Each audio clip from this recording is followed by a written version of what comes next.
P block elements में group 13 हो गया था। ग्रुप 13 के बाद नेक्स्ट ग्रुप आता है ग्रुप 14।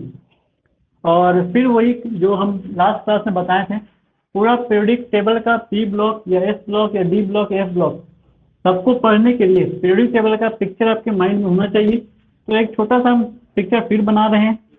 और हाँ, उधर बनाने से प्रॉब्लम हो जाता है ऑनलाइन में, वो दिखेगा नहीं, कवरेज इतना तक है, उसके बाद फिर नहीं दिखेगा।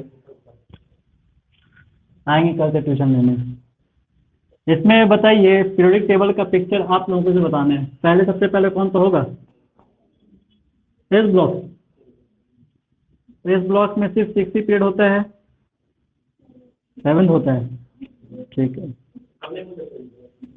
इस बार तो हम बोले, आप कहाँ बोले? तो आगे इसके बाद क्या होता है? डी का एक ग्रुप है, ग्रुप नंबर 3 ये वाला, ये ग्रुप 1 है, ग्रुप 2 है, ग्रुप 3 है। उसके बाद यहाँ से कंटिन्यू चलेगा एफ ब्लॉक।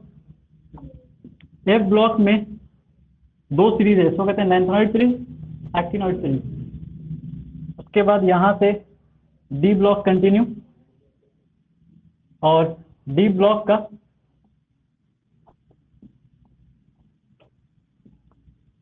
कितने ग्रुप तक जाएगा? ये ग्रुप 4 है, ग्रुप 5 6 7 करते करते कहाँ तक? 12 तक।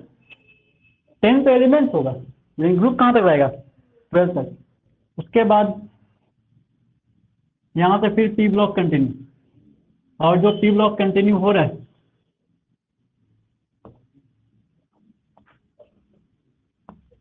वो पी ब्लॉक का पहला ग्रुप जो होगा वो ग्रुप 13, देन उसके बाद 14 रहेगा, 15 16 17 एंड फाइनली लास्ट में 18। 18 ग्रुप जान ही रहो कौन सा? नोबल गैस वाला। और ग्रुप 18 को जीरो ग्रुप भी कहते हैं वैलेंसी के हिसाब से। ये एस ब्लॉक और ये वाला पी ब्लॉक, एस ब्लॉक और पी ब्लॉक को रिप्रेजेंटेटिव एलिमेंट कहते हैं। और उसके बाद डी ब्लॉक, ये क्या कहलाता है? Transition element. और ये F block inner transition element. Element का स्टडी ऐसे पीरियोडिक टेबल से पढ़ने से इजी हो जाता है। इसमें एक एलिमेंट का प्रॉपर्टी पढ़ेंगे, जो ग्रुप पे अलोंग है सबका प्रॉपर्टी सेम हो जाएगा। इसीलिए ग्रुप के हिसाब से, पीरियोडिक टेबल के हिसाब से एलिमेंट का स्टडी इजी होता है। और ये पीरियड नंबर रिप्रेजेंट करते हैं एन से, तो पीरियड के अलोंग 7 पीरियड है और ग्रुप के हिसाब से 18 ग्रुप है। तो हर पीरियड में कितना एलिमेंट है ये नंबर भी पता होना जरूरी है। फर्स्ट पीरियड में कितना एलिमेंट है? 2 है। सेकंड पीरियड में 8, थर्ड पीरियड में 8 है। क्वेश्चन है कि फोर्थ पीरियड में 18 एलिमेंट है, कैसे एक्सप्लेन करिए? हाँ, तो फोर्थ पीरियड में क्या आता है? फोर्थ पीरियड में 2 एलिमेंट इसमें आता है, एस ब्लॉक में, और 10 एलिमेंट कहाँ रहेगा? डी में। और फिर 6 एलिमेंट किसमें रहेगा? टी में। हो गया 10 एलिमेंट। 2 एलिमेंट 6 और 7 में होता है, कैसे एक्सप्लेन करना है? तो यहाँ रहेगा 2 एलिमेंट, एक यहाँ एक यहाँ, फिर यहाँ कितना? 14 एलिमेंट, फिर यहाँ 9 एलिमेंट, यहाँ फिर 6 एलिमेंट, टोटल ऐड करेंगे कितना आ जाएगा? तो एक्सप्लेन करने के लिखना पड़ेगा 6 पीरियड में, 6 ब्लॉक में, 6 पीरियड में एस का 2 एलिमेंट होता है, बी का 10 एलिमेंट होता है, एफ का 14 एलिमेंट और पी का 6 एलिमेंट। टोटल ऐड करने कितना आ जाएगा?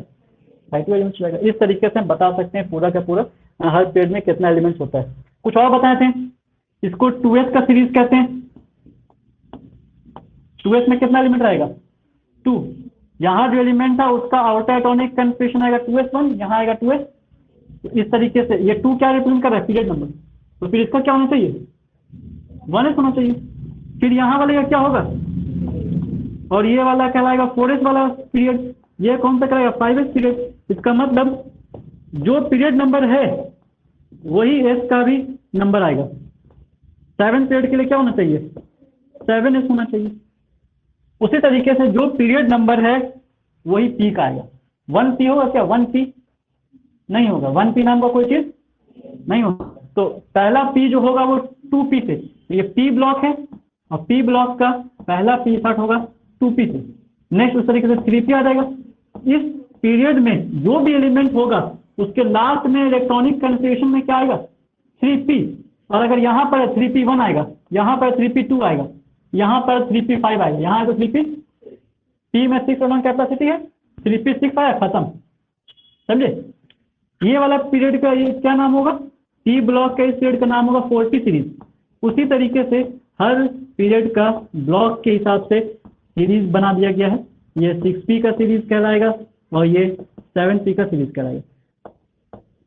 नोटिस करने के लिए बात यहाँ पे ये है कि जितना पीरियड नंबर है उतना ही सीरीज नंबर भी है। 7 है तो 7s और 7p।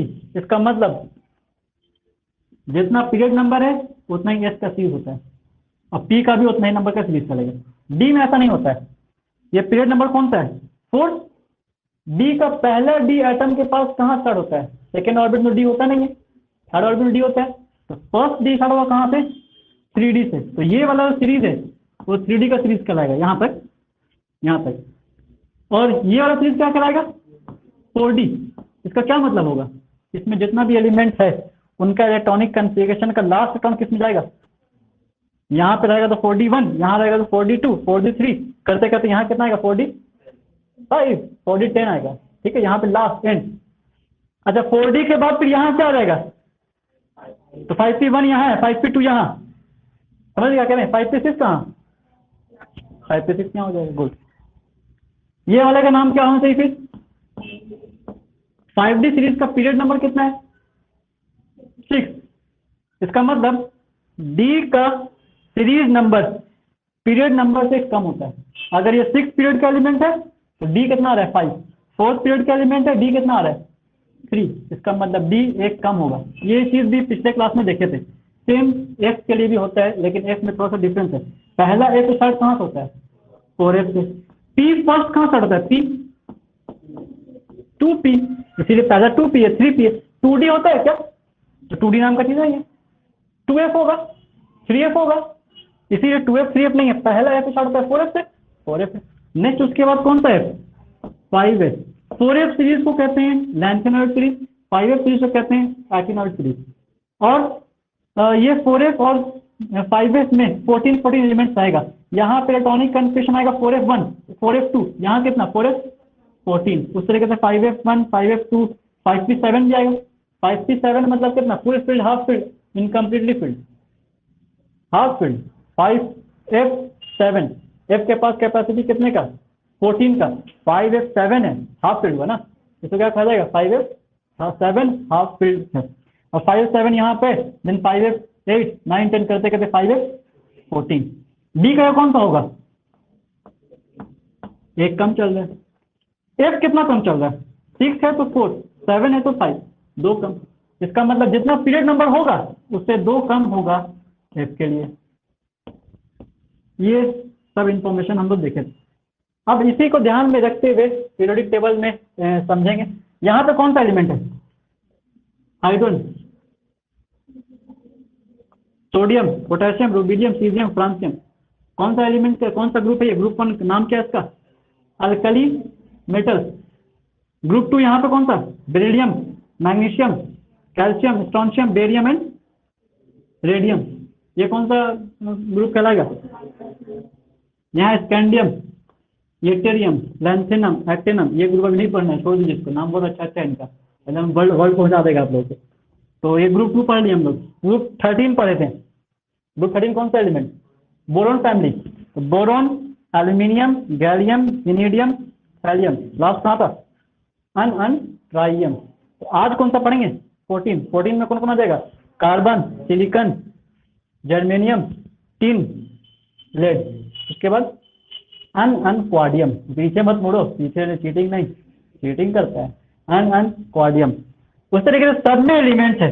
ये वाला 15 वाला बहुत अच्छा है, 15 वाला बहुत अच्छा है, लेकिन 12 में बताएंगे, अभी छोड़ दीजिए।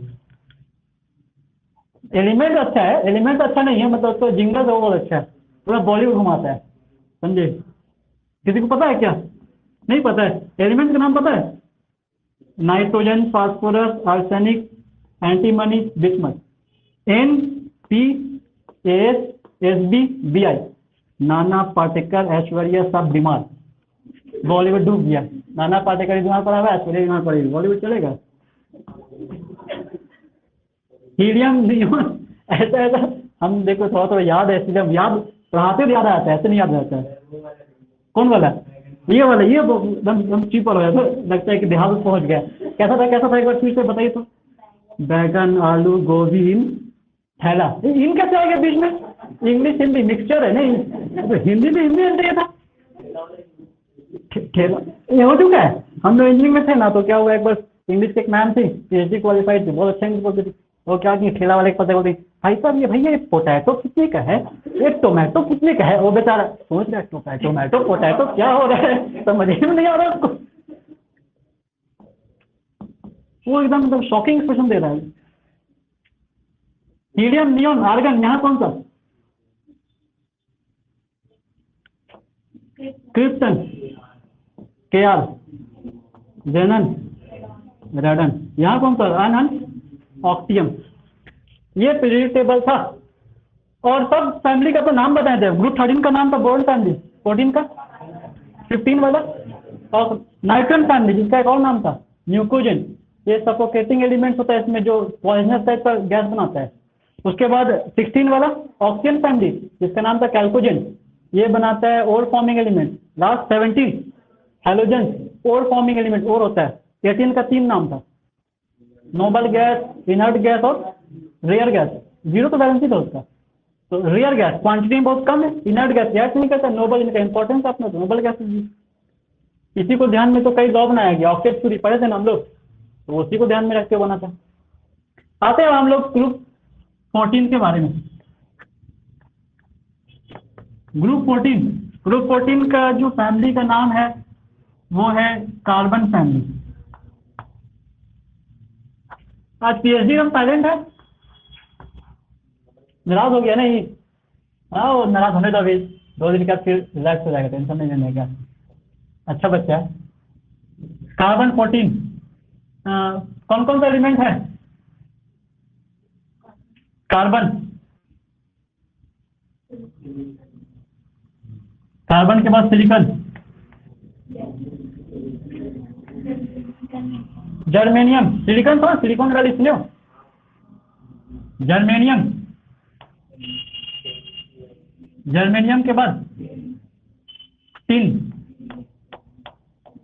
टिन उसके बाद लेड, लास्ट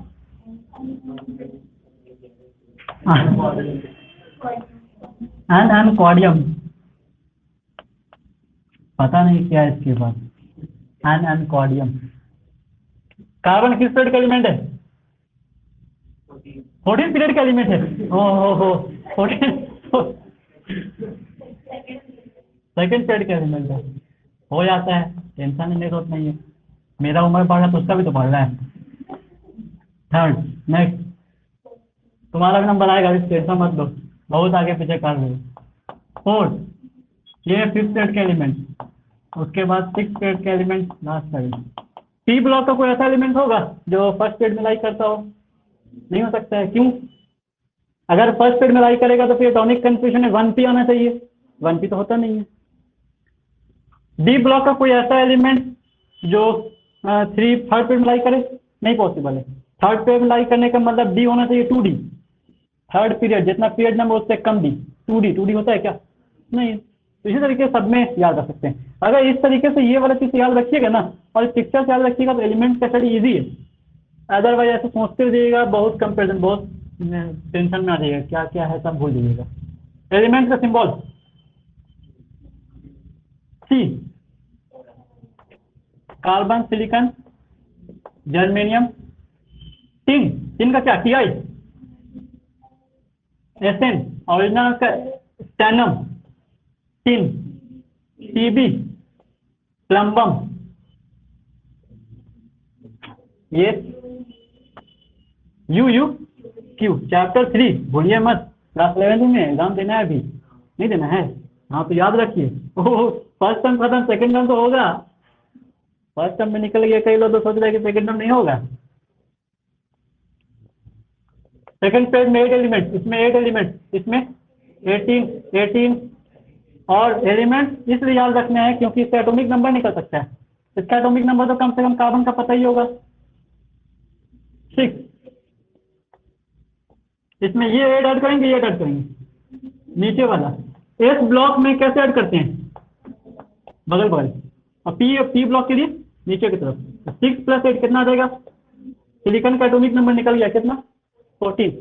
जर्मेनियम का निकालना है, कितना ऐड कर देंगे 18, कितना आ जाएगा। एडिशन हमको नहीं आता, आप लोग बताइएगा इसका कितना आएगा। एक्चुअल में सही बात है, आता तो कुछ नहीं है, बस किसी तरह से केमिस्ट्री टीचर बन गए। इससे कितना 82, इसका 114 अन क्वाडियम, अन 0 कितना, 0 के लिए क्या नाम नील, और 9 के लिए एन। नॉन तो ऑर्गेनिक में होता है, ऑर्गेनिक में नॉन होता है NON। इनऑर्गेनिक में नाम लिखने के लिए 9 का क्या था, NENN। बहुत मजा आ रहा है, बहुत मजा आ रहा है, तुमको समझ रहे हैं, आ रहा है। अभी रुको ना, मौका लेने दो, आने दो। कार्बन का इलेक्ट्रॉनिक कॉन्फिगरेशन बता दीजिए कितना आएगा। एटॉमिक नंबर 6 है, 6। कार्बन कहाँ पे, यहाँ पे है ना, तो देखिए ये 1s1 है, ये 1s2 है। यहाँ क्या आएगा 2s1 2s2 2p1 2p2 2p3 2p2 तक है ना। तो सबसे पहले 1s मिला, 1s का कितना एलिमेंट, 2 एलिमेंट, 1s2 हो गया। 2s का कितना एलिमेंट, 2s1 2s2, 2s का 2 एलिमेंट पार कर गए। और 2p का कितना एलिमेंट, 1 2। यहाँ क्वेश्चन ना, पीरियोडिक टेबल से किसी का भी इलेक्ट्रॉनिक कॉन्फिगरेशन लिख सकते हैं, नहीं तो अबव प्रिंसिपल तो है ही, वो क्रॉस एरो वाला निकाले, तीर चला दिए, वही वाला याद है। 2s2 2p, कहाँ पे 2p6 मिलेगा,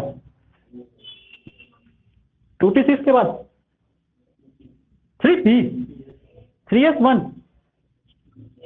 3s2 3p1 3p, तो 2p6 यहाँ खत्म हो गया। 2p6 के बाद 3s का 2 एलिमेंट मिलेगा, तो 3s2, उसके बाद क्या मिलेगा 3p मिलेगा। 3p के एक एलिमेंट पार करने के बाद नहीं आएगा, सेकंड क्वेश्चन का आ रहा है ना। तो 3p2 कितना इलेक्ट्रॉन हो गया इसके पास, काउंट कर लीजिए, 2 4 6 10 और 14 इलेक्ट्रॉन है। तो किसी का भी ऐसे इलेक्ट्रॉनिक कन्फ्यूजन लिख सकते हैं। पिक्चर याद है, इलेक्ट्रॉनिक कन्फ्यूजन इजी हो जाएगा। और अबव प्रिंसिपल से अगर रखिएगा तो सिर्फ अबव प्रिंसिपल से आप इलेक्ट्रॉनिक कन्फ्यूजन लिख पाइएगा, हर कुछ स्पेन नहीं कर पाइएगा। और ये याद रखिएगा, बहुत चीज स्पेन कर पाइएगा। सेम इस तरीके से चलेगा, सेम पूरा लिख नहीं रहे, डायरेक्ट कर दे रहे हैं, सेम चलेगा। कितना हो जाएगा 3p2 है, 3p2 फुल है, p2 है, p में कैपेसिटी कितने का है 6 का है, कितना अभी 3p2, कितना बाकी है 4, 3p6 फुल कर दिए। कहाँ पहुंच गए 3p2 यहाँ तक, 3p3 हो गया, 3p4 3p5 3p, अब 3p6 यहाँ एलिमेंट खत्म, 4s2 पहुंच गया।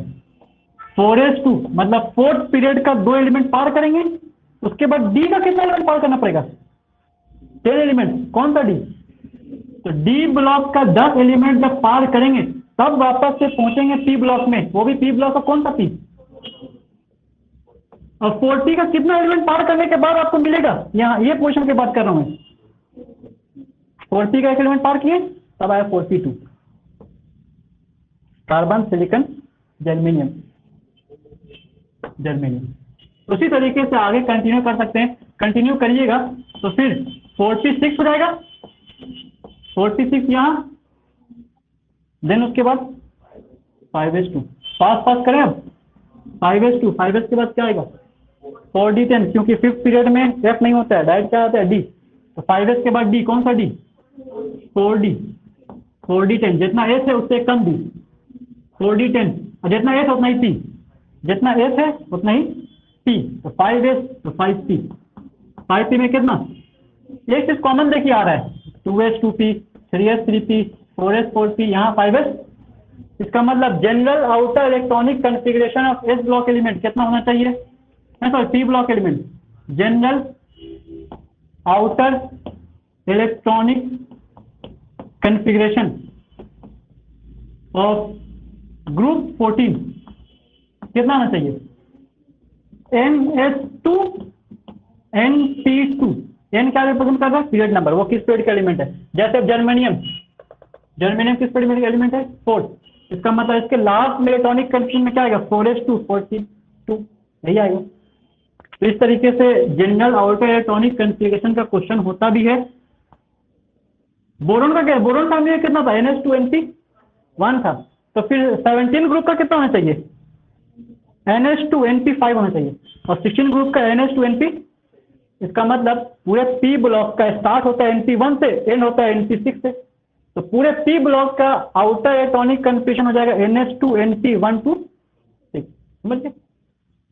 उसके बाद इस तरीके से इसका पूरा कर लेंगे फिनिश, तो इसका पूरा फिनिश करेंगे तो यहाँ पहुंच जाएगा 5P6, देन 6H2, 6 पीरियड पहुंच गया, 6 पीरियड में पा गया ना, कम करके अपने देखिए, 6 से 2 कम करिए कितना है, 4s।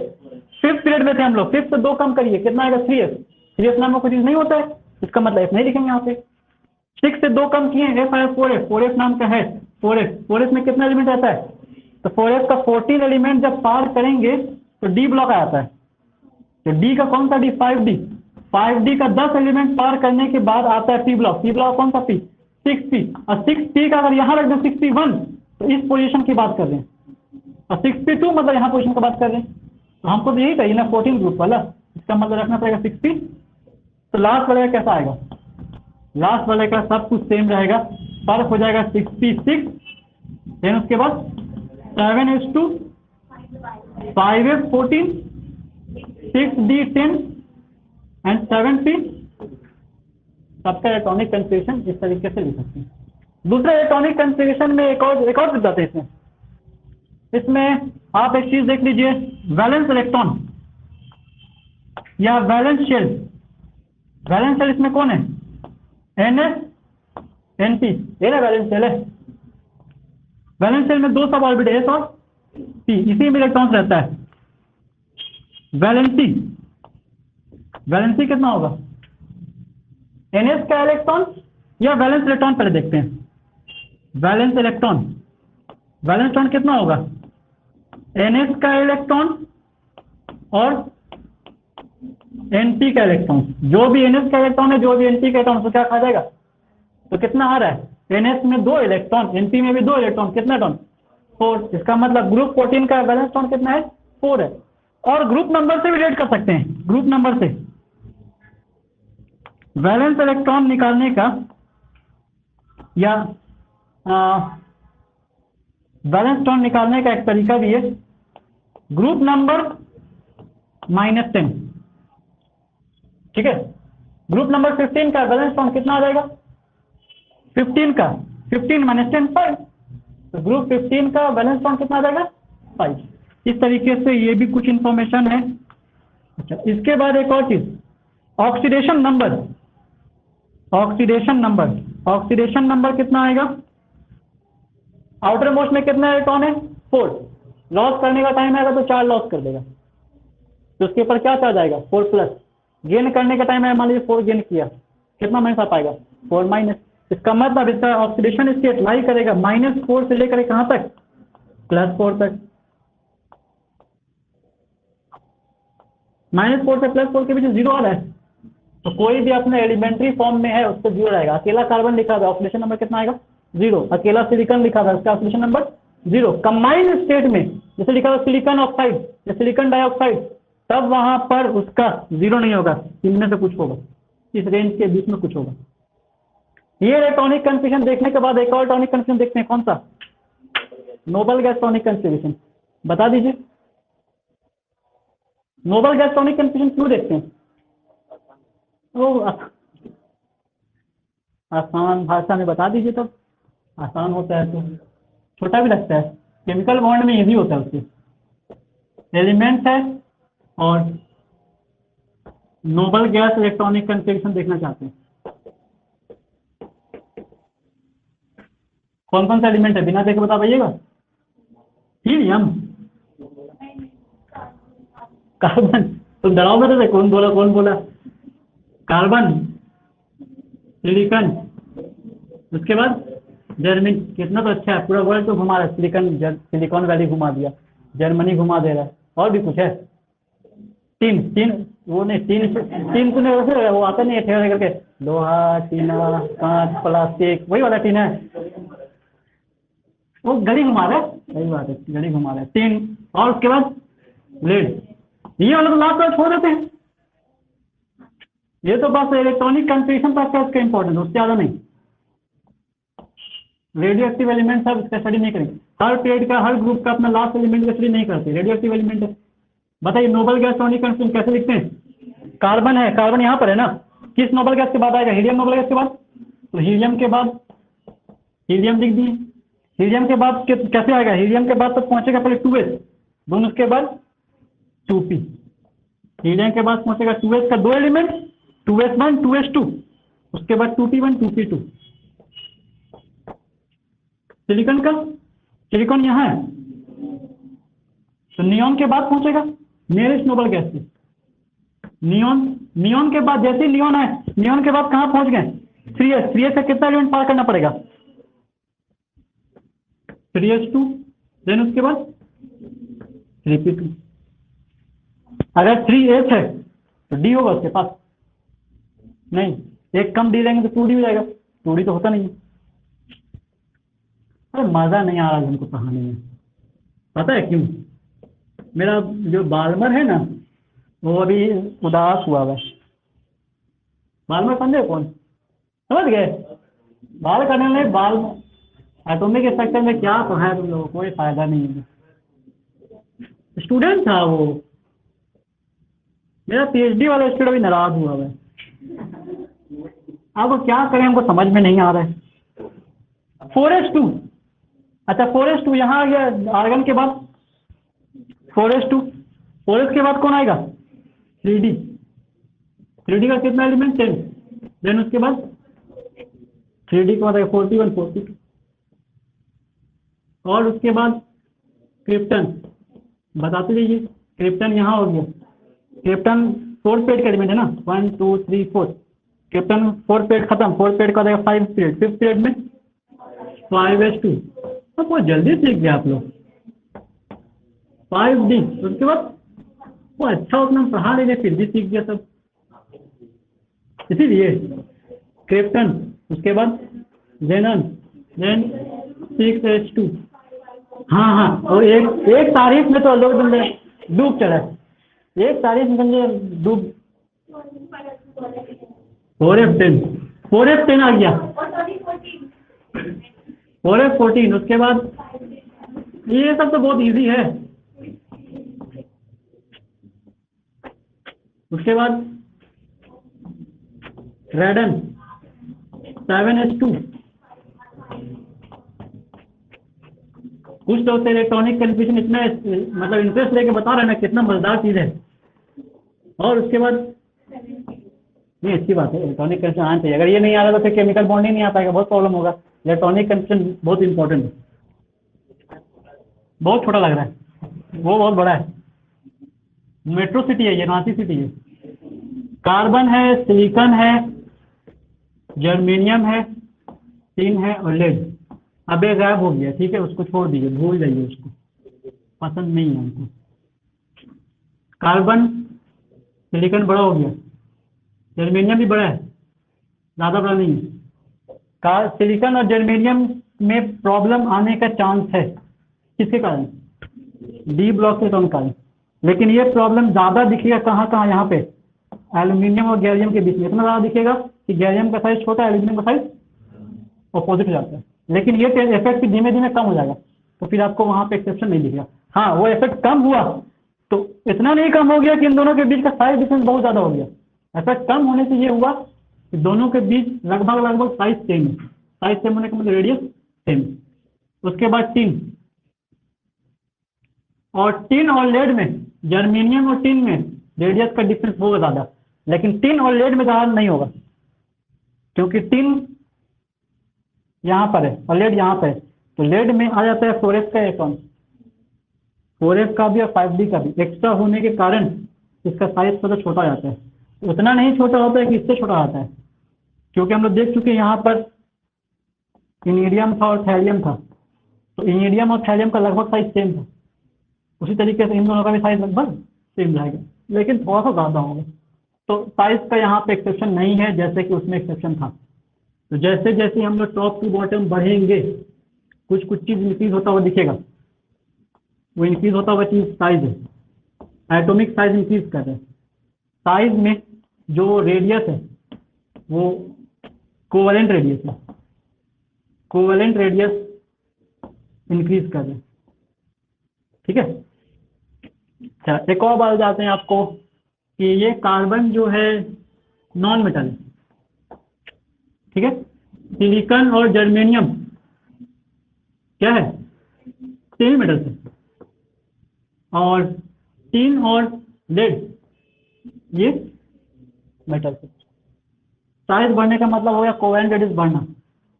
दूसरा, अगर नीचे की तरफ देखिए मेटल्स है, तो कुछ पहले कुछ एक्सेप्शन ना आते, पहले डेंसिटी, डेंसिटी के बारे में बात कर लेते हैं पहले। हाँ, एक्सेप्शन तो मिलेगा ही density. Density top to bottom क्या होता है, डिक्रीज होता है। मास का इफेक्ट ज़्यादा होता है, साइज का इफेक्ट कम होता है, डेंसिटी इंक्रीज करते हैं। तो इंक्रीज करने के हिसाब से ऑर्डर क्या होना चाहिए, सबसे कम डेंसिटी किसका, कार्बन का, उससे ज़्यादा किसका। लेकिन इन दोनों में एक्सेप्शन, सिलिकॉन का डेंसिटी कम, कार्बन का डेंसिटी ज़्यादा। साइज कुछ ज़्यादा ही छोटा रहने का, वॉल्यूम बहुत कम रहता है, डेंसिटी बढ़ जाती है। सिलिकॉन कार्बन सिलिकॉन जैसे इधर आ रहे हैं साइज तो कम होते जा रहा है। सिलिकॉन कार्बन, उसके बाद जर्मेनियम, उसके बाद टिन, उसके बाद आते हैं कि इलेक्ट्रोनेगेटिविटी। इलेक्ट्रोनेगेटिविटी किसके लिए होता है, नॉन मेटल्स के लिए। तो नॉन मेटल्स देखिए ऊपर है, मेटल नीचे है, इसका मतलब इलेक्ट्रोनेगेटिविटी घटना चाहिए। तो इलेक्ट्रोनेगेटिविटी यही होता है, डिक्रीज करता है। लेकिन एक्सेप्शन आ जाता है लेड में, लेड थोड़ा सा इलेक्ट्रोनेगेटिव ज़्यादा हो जाता है। ये 5s के इलेक्ट्रॉनिक कार्ड, 5s का इलेक्ट्रॉन जैसे ही बढ़ता है 14, तो 14 प्रोटॉन ही बढ़ जाता है। ज़्यादा प्रोटॉन बढ़ जाने के कारण इलेक्ट्रॉन पुलिंग टेंडेंसी, खींचने टेंडेंसी उसके पास ज़्यादा होता है, जिसके कारण इलेक्ट्रोनेगेटिविटी उसका कुछ बढ़ जाता है। इलेक्ट्रोनेगेटिविटी एक स्केल है, कई स्केल है, इसमें पॉलिंग स्केल में मेजर करते हैं। तो टीन में भी होता है, कहाँ गया, टीन नहीं, जर्मेनियम में पहले स्टार्ट होता है वो चीज़, टीन में और बढ़ता है, लेड में तो वो इफेक्ट का नाम बताए थे, कौन सा इफेक्ट, लेड इफेक्ट, ठीक। इफेक्ट का नाम था कुछ, यहाँ लिख देते हैं, इनर्ट पेयर इफेक्ट। क्या था इनर्ट पेयर इफेक्ट, जैसे जैसे नीचे की तरफ बढ़ रहे हैं इलेक्ट्रॉन प्रोटॉन दोनों बढ़ रहा है, इलेक्ट्रॉन प्रोटॉन बढ़ रहा है। इसके पास देखिए 2s 2p था, इसका क्या 3s 3p, इसके पास होना चाहिए 4s 4p, लेकिन 3d हो गया, एक्स्ट्रा आ गया। तो 3d का 10 इलेक्ट्रॉन एक्स्ट्रा आने के कारण 10 प्रोटॉन भी एक्स्ट्रा आ गया। 10 प्रोटॉन एक्स्ट्रा आने के कारण इसका न्यूक्लियस का चार्ज बढ़ चुका है, बहुत ज़्यादा पॉजिटिव हो चुका है। उसके बाद सेम पैटर्न में टॉनिक कंसेंट चला, इसका होना चाहिए था 6s 5d 6p, लेकिन एक एक्स्ट्रा आ गया s, कितना टन बढ़ गया 14, 14 प्रोटॉन ही बढ़ गया। प्रोटॉन कहाँ है, न्यूक्लियस में, न्यूक्लियस का एक्स्ट्रा चार्ज बहुत बढ़ गया। ज़्यादा चार्ज बढ़ जाने के कारण वो आउटर इलेक्ट्रॉन को खींच के रखे लगे, और जब खींच के रखेगा तो इलेक्ट्रॉन लॉस कराना उससे मुश्किल है, रिएक्ट करवाना मुश्किल है। तो सबसे लास्ट वाला तो रिएक्ट कर जाएगा, वो सबसे लास्ट में है। ये 6s एक्चुअल में 6s कहाँ पे, यहाँ पे है, ये तो एनर्जी का ऑर्डर में लिखे ना हम लोग, एनर्जी के ऑर्डर में ऐसे लिखा है। 6s तो यहाँ है, 4th ऑर्बिट 5th ऑर्बिट जेनुस का 6th ऑर्बिट ना, तो ये यहाँ पर है। तो ये वाला इलेक्ट्रॉन जो 14 इलेक्ट्रॉन है f में, और जो d का इलेक्ट्रॉन 10 में, ये लोग एक तरह का शील्डिंग इफेक्ट शो करता है। जो shielding effect classification of element पढ़ रहे हैं, उतना डिटेल डिस्कस नहीं कर रहे हैं, बस एक टर्म में बता रहे हैं कि f का और d का इलेक्ट्रॉन का शील्डिंग पावर कम है। शील्डिंग मतलब क्या कहने का, एक समझिए कि कोई चीज़ है, उसको जैसे कि एक कहीं पे एक पब्लिक फिगर आ गया, जैसे कटना आई थी, कहाँ आई थी, नहीं बगल में कल्याण ज्वेलर्स में, क्या था, पूरा एकदम भीड़ लग गया था। आप लोग लेट पहुँचोगे, जाकर देख पाओगे उसको, ध्यान से देख लोगे, बहुत लंबी थी लेकिन हाँ सीपी सिंह से हाथ मिलाया ना यहाँ पे, तो सीपी सिंह मिला तो कटने का कितनी थी सीपी सिंह एकदम, तो बहुत हाइट डिफरेंस था। लेकिन एक कहना चाह रहे हैं कि बहुत लोग अगर इसको साउंड कर लिया, बहुत लोग, आप पीछे में हो, देखने का चांस कम हो जाएगा ना। ये जो उसको साउंड करके लोग घेर के रखा हुआ है, ये कहलाएगा शील्ड करना है, प्रोटेक्ट कर रहा है, ये स्क्रीन कर रहा है, इसको कहते हैं शील्डिंग इफेक्ट। यही काम इलेक्ट्रॉन भी करता है। 4s का इलेक्ट्रॉन और 5d का इलेक्ट्रॉन न्यूक्लियस को साउंड किया होगा, उसके बाहर आएगा किसका इलेक्ट्रॉन, 6s का, और 6s से भी बाहर जाएगा किसका इलेक्ट्रॉन, 6p का। 6p बहुत दूर में है, इलेक्ट्रॉन लॉस कर दिया। 6s का इलेक्ट्रॉन खींच के रखा हुआ है न्यूक्लियस, और 5s और 5d और 4s उतना अच्छे से शील्ड नहीं कर रहा है। यहाँ पे इलेक्ट्रॉन है, यहाँ पे नहीं है, यहाँ पे आदमी, यहाँ पे नहीं है, फिर यहाँ पे आदमी है, फिर यहाँ पे आदमी नहीं है, बीच में गैप है ना, आपको चांस है कटने का, दिख गया। तो बस वही चीज़ यहाँ पे ही होगा। तो जिनका शील्डिंग अगर वीक है, उससे चांस है कि न्यूक्लियस को खींच ले, और न्यूक्लियस अगर खींच के रखा रहेगा, इलेक्ट्रॉन को बाहर निकाल पाना मुश्किल है। तो एफ और डी का शील्डिंग पावर वीक होता है, एफ और पी का शील्डिंग पावर बहुत स्ट्रांग होता है। तो यहाँ शील्ड कौन करता है, 6s के इलेक्ट्रॉन को, 6s यहाँ पर है, 6s के इलेक्ट्रॉन को 4s और 5d शील्ड करता है, अच्छे से प्रोटेक्ट नहीं कर पाता है। लेड का न्यूक्लियस 6s के इलेक्ट्रॉन खींच के रखा हुआ है, 6p को भी खींच के रखा हुआ है, लेकिन 6p को शील्ड करने वाला 6s है यहाँ पे, और s का शील्डिंग बहुत स्ट्रांग होता है, इसीलिए p का इलेक्ट्रॉन आसानी से इलेक्ट्रॉन लॉस हो जाएगा, 6s उसको प्रोटेक्ट नहीं कर पाएगा। लेकिन 6s को शील्ड कर रहा है ये दोनों, वीक शील्डिंग होने के कारण ये 6s के इलेक्ट्रॉन को लेड खींच के रखा हुआ है, और जब खींच के रखा हुआ है तो उसको इलेक्ट्रॉन को बाहर निकलवा पाना मुश्किल है, और जब मुश्किल है तो वो दो इलेक्ट्रॉन रिएक्ट नहीं करेगा। जब दोनों रिएक्ट नहीं करेगा तो वो बिहेव करेगा कैसा, इनर्ट जैसा, और एक दो इलेक्ट्रॉन है तो इसको पेयर कह रहे हैं, ये इफेक्ट क्या कहलाएगा, इनर्ट पेयर इफेक्ट। तो होता क्यों है, एक्स्ट्रा इलेक्ट्रॉन एक्स्ट्रा प्रोटॉन बढ़ जाने का, प्रोटॉन जो एक्स्ट्रा बढ़ता है उसको कहते हैं जेड इफेक्टिव, और शील्डिंग पावर वीक होता है, उसके कारण ये इफेक्ट देखने को मिलता है। और ये effect top to bottom increase करते आता है, क्योंकि देखिए यहाँ पे तो शील्डिंग वाला है ही नहीं चांस, जेड इफेक्टिव वाला, यहाँ जेड इफेक्टिव कुछ ज़्यादा बढ़ गया, यहाँ भी बढ़ा, यहाँ कुछ ज़्यादा ही बढ़ गया, एफ भी आ गया। तो जैसे जैसे टॉप टू बॉटम आएंगे इनर्ट पे इफेक्ट बढ़ते जाते हैं। ये वाला टॉपिक पढ़े थे हम लोग। इलेक्ट्रोनेगेटिविटी, इनर्ट पेयर इफेक्ट बढ़ जाने के कारण इसका इलेक्ट्रोनेगेटिविटी थोड़ा सा बढ़ जाता है, या उसको अपोजिट उल्टे टर्म में कह सकते हैं कि वीक शील्डिंग के कारण इलेक्ट्रोनेगेटिविटी बढ़ जाता है। तो electronegativity top to bottom decrease करना चाहिए, तो होना क्या चाहिए, सबसे ज़्यादा इसका कम कम कम सबसे कम, लेकिन कुछ ऐसा नहीं होता है। कार्बन है, कार्बन के बाद इलेक्ट्रोनेगेटिविटी लेड का आता है, क्योंकि लेड एक ऐसा एलिमेंट है जिसके पास इनर्ट इफेक्ट सबसे ज़्यादा है, जिसके कारण ये थोड़ा इलेक्ट्रोनेगेटिविटी नेचर शो करता है। देन उसके बाद सिलिकॉन, जर्मेनियम, टिन, ये सब कुछ एक्सेप्शन है जो याद रखिए।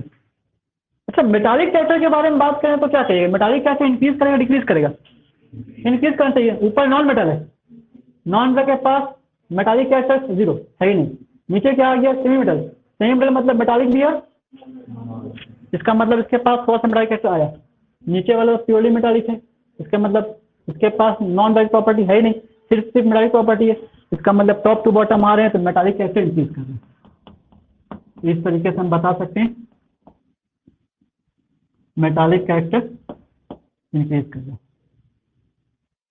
उसके बाद एक और चीज देखें, melting point, melting point, melting point top to bottom decrease करता है, लेकिन लेड का थोड़ा सा इंक्रीज करेगा, exception. Melting point top to bottom decrease करेगा, एक्सेप्शन ऐसे याद रखिए, कार्बन का सबसे ज्यादा, देन सिलिकॉन, जर्मेनियम, इन दोनों के बीच में मेल्टिंग पॉइंट का डिफरेंस है थोड़ा सा, ज्यादा नहीं थोड़ा सा, लेड पहले टिन बाद में। बॉइलिंग पॉइंट, बॉइलिंग पॉइंट का कोई डिफरेंस नहीं, बॉइलिंग पॉइंट डिक्रीज करेगा, लेकिन कार्बन को बॉयल कर पाना आसान नहीं है। कार्बन का स्टेट कौन सा होता है, इसमें जितना भी एलिमेंट सबका स्टेट क्या है, कार्बन किस फॉर्म में मिलता है, डायमंड, डायमंड नहीं देखियो, वो नहीं देखिए तो मूवी में आता है, वो पहले आता था व्हाइट में एकदम कोट पैंट पहन के अच्छे से वेल सूट में, और बोलता है मोना डाली कहाँ है सोना, वो उसके में हैट में ना पूरा का पूरा डायमंड होता है। या तुम लोग वो देखिए, वो बादशाह मूवी, बादशाह, वो उसमें भी उठो रहता है, वो जो कैसीनो में पहुंचता है वहां पे उसके पास हेड में डायमंड रहता है, वही वाला डायमंड। वो डायमंड एक्चुअल में क्या है समझे, तो कार्बन का डायमंड है, और एक और पेंसिल का नोक ब्लैक ब्लैक, वो भी डायमंड है, वो ग्रेफाइट है। सॉरी डायमंड एक कार्बन है, ग्रेफाइट है।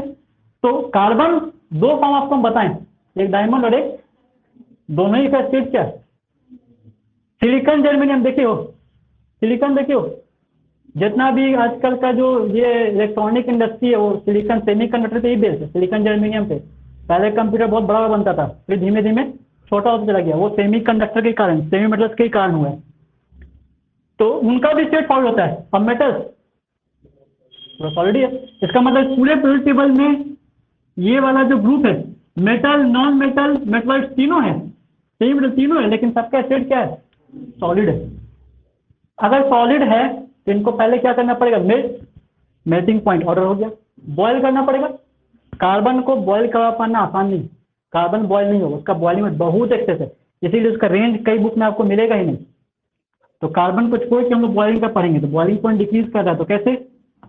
Silicon, germanium, tin, lead. इस बार लेड पीछे क्यों हो गया? पहले उसका बॉन्ड जो था, मेटल था, मेटल मेटल के बीच बॉन्ड हो गया था, मेटल के बीच मेल्ट किए, पिघलाए, तो बॉन्ड तो टूट चुका है। समझिए क्या कह रहे हैं? तो अब बॉयल करने के उसका इफेक्ट खत्म। किसमें? कार्बन को तो बहुत ज्यादा होगा, तो कार्बन बॉयल ऐसा अभी तक मिल नहीं, कार्बन का एक अकेला कार्बन का गैसेस स्टेटस उड़ रहा है, वो बहुत मुश्किल है, तो उसका रेंज आपको मिलेगा ही नहीं कहीं। तो बॉइलिंग पॉइंट होने के बाद, ये होने के बाद इनर्ट पे इफेक्ट भी देख लिए, और क्या देख लिया जाए? Ionization enthalpy, very good. Ionization enthalpy, ionization enthalpy, ionization energy overall कितने बार आयोनाइज होगा? ये कितने बार आयोनाइज होगा, कोई बता सकता है? मेटल्स है, एलिमेंट्स है, एम से नहीं रिप्रेजेंट करें, ई से रिप्रेजेंट करें, क्योंकि सब तो मेटल नहीं है। ई पहली बार में क्या करेगा? ई प्लस बनाएगा, एक एटॉम लॉस करके, दूसरी बार में एक और लॉस किया, 2 प्लस बनाए, तीसरी बार में एक और लॉस कर, और फिर उसके बाद ऐसा करने के लिए पहली बार के लिए जो एनर्जी खर्च होगा उसको IE1 फर्स्ट आयोनाइजेशन एनर्जी, दूसरी बार में सेकंड आयोनाइजेशन एनर्जी IE2, और हर आयोनाइजेशन एनर्जी ज्यादा होता जाएगा। वही नहीं चीज, क्यों? इसका रीजन क्या है? जेड इफेक्टिव बढ़ते आता है, इसका जेड इफेक्टिव सबसे कम, इसका जेड इफेक्टिव बढ़ जाएगा, इसका जेड इफेक्टिव और ज्यादा, और इसका जेड इफेक्टिव और ज्यादा। इस तरीके से जेड इफेक्टिव बढ़ जाने के कारण, जेड इफेक्टिव क्या है? न्यूक्लियस का अट्रैक्टिव फोर्स समझिए, जो न्यूक्लियस का चार्ज है आउटर एटम खींच के रखा हुआ है, अगर ज्यादा अट्रैक्शन से खींच के रखेगा उसको बाहर निकाल पाना मुश्किल है। तो जैसे जेड इफेक्टिव बढ़ेगा, इलेक्ट्रॉन को बाहर निकालने के लिए एनर्जी का जरूरत है वो ज्यादा लगेगा, तो आयोनाइजेशन एनर्जी बढ़ती जाएगी। ओवरऑल अगर आयोनाइजेशन एनर्जी देखें सबका सम, तो ionization energy top to bottom decrease करेगा। क्यों डिक्रीज करेगा? छोटे वाले से इलेक्ट्रॉन को बाहर निकाल पाना बहुत मुश्किल है, तो छोटा साइज का एलिमेंट नॉन मेटल होता है। पूरे पीरियोडिक टेबल में इस साइज बड़ा एलिमेंट है, इस साइज में छोटा एलिमेंट है। नोबेल गैस को छोड़ दीजिए, तो सबसे छोटा एलिमेंट कौन सा मिलेगा? Halogen group. हैलोजन ग्रुप बहुत साइज में छोटा है, इसीलिए उनसे इलेक्ट्रॉन बाहर नहीं निकलता है, इलेक्ट्रॉन गेन करता है। तो साइज छोटा होता है नॉन मेटल का, साइज बड़ा होगा मेटल्स का। पीरियोडिक टेबल में जो ऊपर है अति समझिए नॉन मेटल है, जो नीचे है वो, लेकिन जब नॉन का केस आया तब इधर वाला प्योरली मेटल ही है। तो इसमें क्या बताया था? आयोनाइजेशन एंथैल्पी, तो ionization energy top to bottom decrease करेगा। ऑर्डर कैसा होना चाहिए? कार्बन का आयोनाइजेशन सबसे ज्यादा, उससे कम सिलिकॉन, उससे कम जर्मेनियम। लेकिन एक प्रॉब्लम है, फिर रीजन नहीं है उसके पीछे। जेड इफेक्टिव इसमें ज्यादा है, किसमें ज्यादा है? इसमें बहुत ज्यादा है ना, समझे क्या कह रहे हैं? तो इसमें आयोनाइजेशन एनर्जी ज्यादा काम करना चाहिए, तो लेड का आयोनाइजेशन एनर्जी ज्यादा होगा, टिन का कम होगा। रीजन क्या लिखेंगे? Due to inert pair effect. जहां भी लेड और टिन में प्रॉब्लम दिखे एक कारण लिखिए, due to inert pair effect. अच्छा, आयोनाइजेशन एनर्जी फर्स्ट में और आयोनाइजेशन एनर्जी सेकंड में कुछ प्रॉब्लम है। आयोनाइजेशन एनर्जी फर्स्ट का ऑर्डर, सेकंड का ऑर्डर, आयोनाइजेशन थर्ड का ऑर्डर, और आयोनाइजेशन एनर्जी फोर्थ का ऑर्डर, सबका वैल्यू डिक्रीज करेगा, ये तो क्लियर है। आयोनाइजेशन एनर्जी फर्स्ट का मतलब एक एटॉम लॉस करवाना है, पहले कार्बन से, फिर सिलिकॉन से, फिर जर्मेनियम, टिन और लेड से, सबसे एक एटॉम बाहर निकाल पाना। सबसे एक एटॉम बाहर निकालेंगे, ऑर्डर सेम जाएगा। कार्बन का एक एटॉम बाहर निकालना बहुत मुश्किल, सिलिकॉन में कम नहीं चाहिए, जर्मेनियम में और कम चाहिए, फिर लेड, उसके बाद टिन। फर्स्ट में कोई प्रॉब्लम नहीं। सेकंड, कार्बन का एक एटॉम बाहर निकल, सेकंड एटॉम बाहर निकालने के लिए ज़्यादा नहीं चाहिए, सिलिकॉन में कम चाहिए, जर्मेनियम में और कम। देन लेड एंड टिन, दो एटॉम बाहर निकल चुका है, अब तीसरा एटॉम बाहर निकलना है। पहला इलेक्ट्रॉन यहाँ से बाहर निकलेगा ना, दूसरा भी यहीं से बाहर निकलेगा ना, ये खाली, तीसरा एस से निकलेगा। इसमें तीसरा कहाँ निकलेगा? 3s से। इसमें तीसरा कहाँ निकलेगा? 4s से निकलेगा ना। जैसे ही 4s से तीसरा एटॉम निकालना चाहेंगे, यहाँ एक पॉइंट याद रखिए, 3d है, ये 3d यहाँ है, और 3d का 10 इलेक्ट्रॉन एक्स्ट्रा आने के कारण इसके पास 10 प्रोटॉन एक्स्ट्रा, जेड इफेक्टिव बढ़ चुका है। समझे क्या कह रहे हैं? जेड इफेक्टिव बढ़ने का मतलब अट्रैक्शन बढ़ चुका है। ज्यादा अट्रैक्शन के कारण तीसरा इलेक्ट्रॉन निकालने का ऑर्डर सेम नहीं चलेगा। तीसरा इलेक्ट्रॉन निकालने के लिए इसका इनर्ट इफेक्ट शो कर रहा है, ये इनर्ट इफेक्ट शो, तो ये एस का इलेक्ट्रॉन बाहर नहीं निकालना चाहता है, मुश्किल है, इसमें निकल सकते हैं। रीजन क्या है? इनर्ट पेयर, तो इसमें ज्यादा एनर्जी लगेगा, इसमें तो ऑर्डर थर्ड का फर्स्ट चेंज कर जाएगा। कार्बन, कार्बन सबसे ज्यादा नहीं चाहिए, तीसरा एटॉम भी निकालना, उसके बाद होना चाहिए सिलिकॉन का, लेकिन जर्मेनियम का होगा। क्यों? इनर्ट पेयर इफेक्ट आ गया, इनर्ट पेयर इफेक्ट स्टार्ट हुआ यहाँ से, इसीलिए।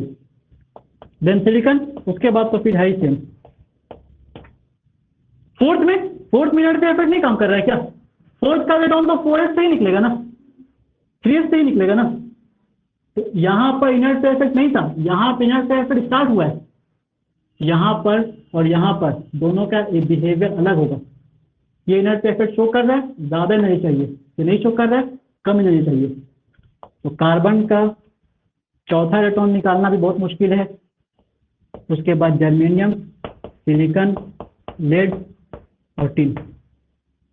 ठीक है, अगर इसका बताएं इलेक्ट्रॉन लॉस करके जो स्पेसीज बनता है, तो वो दो मेन तरह का, एक बनेगा E+2 फॉर्म में और एक बनेगा E+4 फॉर्म में, आयन।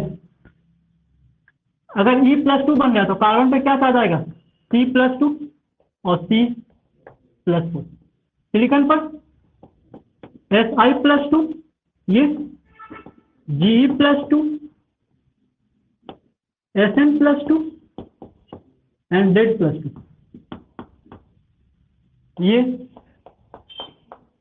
Si+4, Ge+4। जो क्लास 9th और 10th में जवाब नहीं मिल पाता है, कई एलिमेंट्स का वेरिएबल ऑक्सीडेशन स्टेट, अलग अलग चार्ज शो करना। आयरन का शो होता है +2+3 नहीं, और लेड का भी पढ़ते हैं क्लास 10th में, Pb+2 Pb+4, लेकिन कभी भी Pb+4 कंपाउंड नहीं पढ़ते क्लास 10th में, हमेशा Pb+2 वाला कंपाउंड पढ़ते हैं। रीजन यहाँ पे हम लोग एक्सप्लेन करेंगे। सबसे पहले तो C+2 और C+4 बनता है क्या? कार्बन का आयन बनता है, कभी देखियो।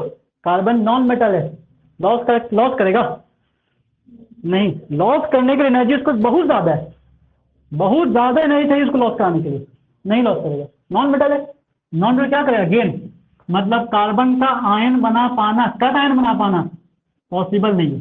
ठीक है, तो ये जो लाइन है ये not possible, solid line not possible. Si+2 नहीं बन पाता है, Si+4 बनता है।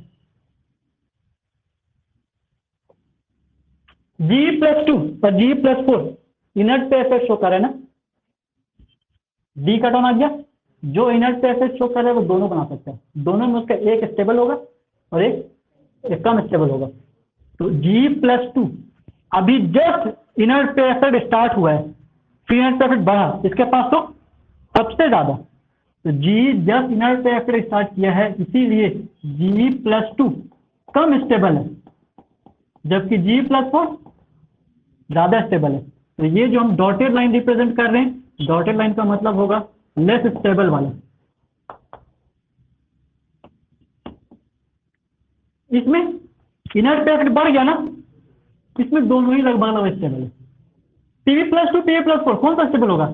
इनर्ट पे इफेक्ट बहुत ज्यादा बढ़ गया है, बहुत ज्यादा बढ़ने का मतलब होगा कि इसका S का इलेक्ट्रॉन बॉन्ड बनाएगा ही नहीं, और जब इसका S का इलेक्ट्रॉन बॉन्ड बनाएगा ही नहीं तो सिर्फ किसका बनाएगा?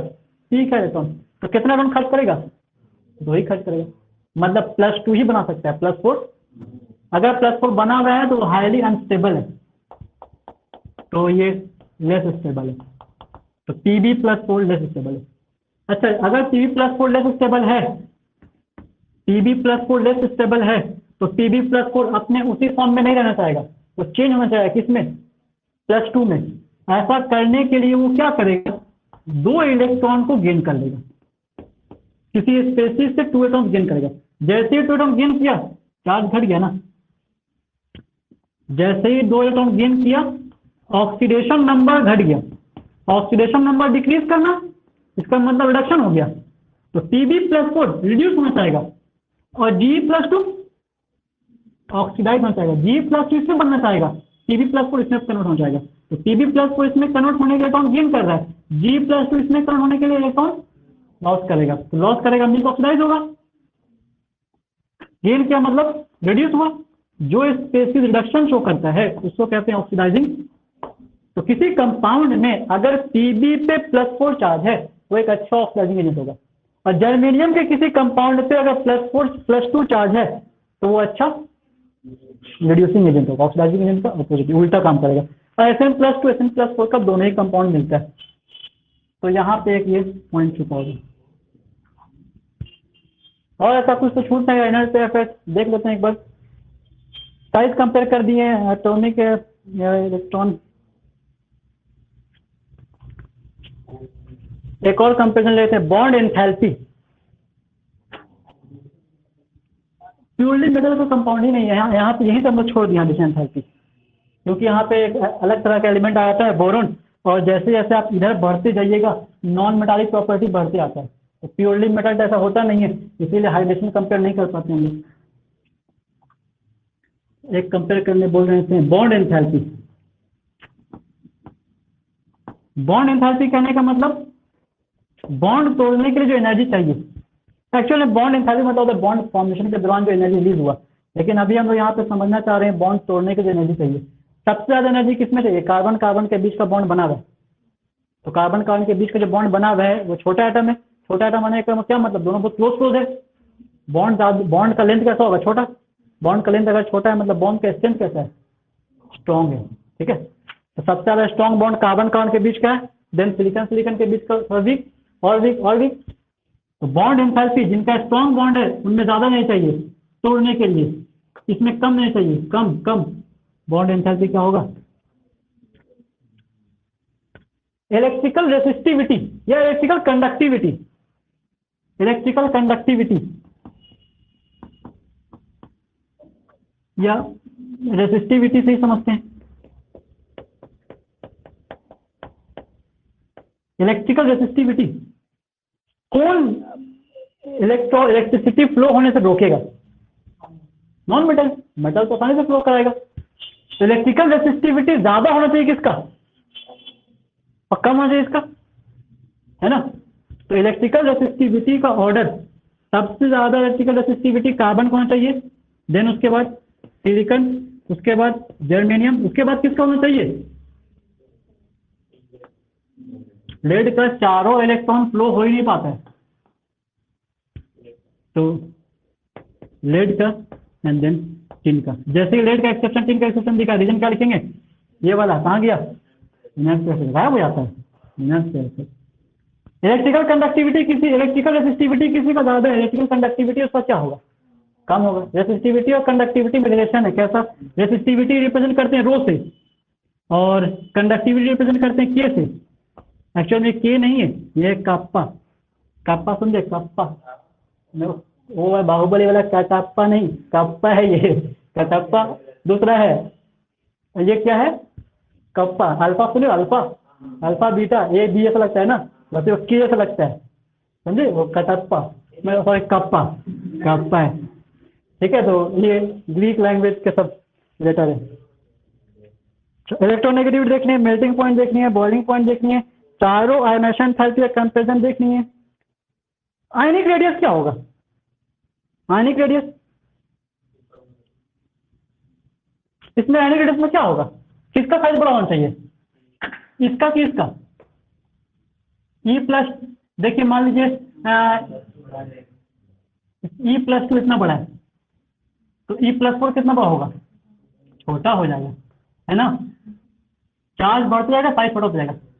इन सब में कंपेयर करेंगे अगर, तो इन दोनों को तो छोड़ दीजिए, ये तो एग्जिस्ट ही नहीं करता है। इसमें इसमें इसमें किसका साइज बड़ा होगा,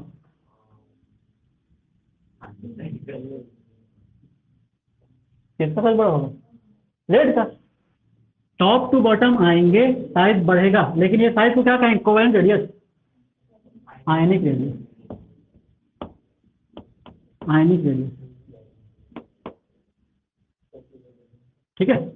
इसमें इसमें भी ionic radius, ionic radius increase करेगा, top to bottom ionic radius increase करेगा, साइज इंक्रीज करता है। दूसरा चीज इसमें और इसमें कंपेयर करना है तो आप ऐसे ही बता सकते हैं, SN+2 का साइज बड़ा है, SN+4 का साइज, SN SN SN और बड़ा है, तो 3 बड़ा है, SN+2 छोटा है, SN+4 और छोटा है। कटायन का साइज घटता है, अनायन का साइज बढ़ता है, और वैसा कुछ दिख नहीं रहा है। वैलेंस शेल देखनी है, NS NC, electronic general outer atomic configuration. Valence electron कितना होता है, वैलेंस इलेक्ट्रॉन इस ग्रुप का वैलेंस इलेक्ट्रॉन 4 होता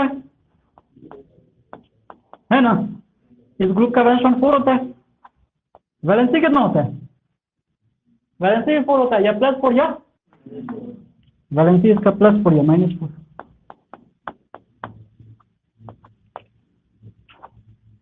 कार्बन नॉन मेटल है, सिलिकॉन नॉन मेटल, सिलिकॉन के पास भी नॉन मेटल प्रॉपर्टी, जर्मेनियम के पास भी, ये सब का सब कोवेलेंट बॉन्ड बनाना चाहेगा। टिन और लेड मेटल है, कैसा बॉन्ड बनाना चाहेगा, टिन और लेड मेटल है, आयनिक बॉन्ड बनाएगा। और कार्बन सिलिकॉन जर्मेनियम इन सब के पास नॉन मेटालिक प्रॉपर्टी है, कोवेलेंट बॉन्ड बनाएगा। तो बाकी और कुछ तो नहीं बचा। तो आज टाइम पीरियड कितना हो रहा है, हाँ तो आज के लिए यहीं पे छोड़ देते हैं।